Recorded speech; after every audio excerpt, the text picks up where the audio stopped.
பிரெட்ல வந்து ஒரு cake recipe சொல்லியிருந்தேன். அதோட லாங் வீடியோ தான் இது. என்னன்னா பிரெட்டும் மில்க்கும் நம்மக்கிட்ட இருந்தால் போதும். அப்புறம் வந்து கஸ்டர்ட் பவுடர் வந்து இதுக்கு தேவைப்படும். கஸ்டர்ட் பவுடர் வந்து நான் வீட்லேயே வந்து ப்ரிப்பேர் பண்ணேன்.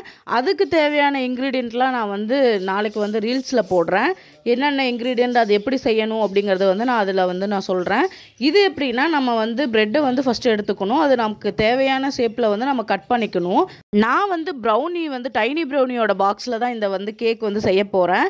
இது வந்து நம்ம உள்ளே வந்து ஃபில்லிங்ஸ் எல்லாம் கொடுப்போம். ஸோ அதனால் வந்து அதுக்கு வந்து மில்கில் வந்து கஸ்டர்ட் பவுடர் போட்டு மில்க் வந்து கொஞ்சம் பாயில் ஆனதுக்கப்புறம், அதாவது வந்து கொதிக்கிற ஸ்டேஜ் வந்ததுக்கப்புறம் நம்ம கஸ்டர்ட் மில்க்கும் அந்த மில்கில் வந்து கஸ்டர்ட் மில்க்கை வந்து நம்ம ஆட் பண்ண போகிறோம். கஸ்டர்ட் மில்க் வந்து நார்மலாக ஒரு மில்க் எடுத்துகிட்டு கஸ்டர்ட் பவுடர் போட்டு நல்லா வந்து பிளெண்ட் பண்ணிவிட்டு அதில் வந்து நம்ம கொதிக்கிற பாலில் வந்து நம்ம ஊற்றினோம்னா கொஞ்சம் நேரம் கழித்து அதை நல்லா வந்து விஸ்கு வச்சோ அல்லது ஸ்பூன் வச்சோ நம்ம வந்து நல்லா கிண்டிகிட்டே இருக்கணும்.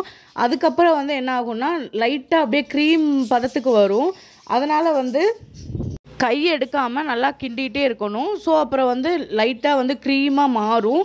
நல்லா கெட்டியாகவும் நம்ம வேணும்னா எடுத்துக்கலாம். நான் வந்து லைட்டாக வந்து அப்ளை பண்ணுற மாதிரி நான் வந்து பதத்தில் வந்து நான் எடுத்துட்டேன். நெக்ஸ்ட்டு வந்து என்ன பண்ணணும்னா ரோஸ் மில்க் எசன்ஸ் இல்லைன்னா பவுடர் எடுத்துக்கணும்.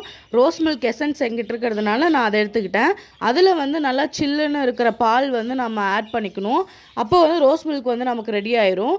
பிரெட் மேலே வந்து இந்த கஸ்டர்ட், அதாவது அந்த கஸ்டர்ட் போட்டு நான் செஞ்ச அந்த க்ரீமையும் நெக்ஸ்ட்டு வந்து ஒரு பிரெட் வந்து மேலே வச்சு நம்ம வந்து ஃபில் பண்ணிக்கணும். சேம் வந்து எப்படி இருக்குன்னா ஒரு நம்ம வந்து ஜாம் போட்டு கிசான் ஜாம் போட்டு நம்ம சாப்பிடும்போது எப்படி இருக்குமோ அந்த மாதிரி நம்ம ப்ரிப்பேர் பண்ணிக்கணும். நெக்ஸ்ட்டு வந்து அந்த ரோஸ் மில்கை வந்து மேலே வந்து ஃபில் பண்ணிக்கணும். இதுதான் வந்து இதோட ஃபுல் ரெசிபி. இது வந்து ஈஸியாக ஒரு 10 மினிட்ஸ்லேயே செஞ்சிடலாம். நமக்கு வந்து ஈஸியாகவும் ஒர்க் முடியும். சீக்கிரமாக நமக்கு வந்து ஒரு குயிக்காக ஒரு கேக் வேணும் அப்படின்னா இது சூப்பரான ஒரு ரெசிபி கூட. ஒரு 1/2 hour வந்து நம்ம ஃப்ரிட்ஜில் வச்சுட்டு நம்ம அப்புறம் சாப்பிட்டோம்னா செம்ம டேஸ்ட்டாகவும் சூப்பராகவும் இருக்கும். இந்த ரெசிபி வந்து ஈஸியாக வந்து நம்ம செஞ்சிடலாம்.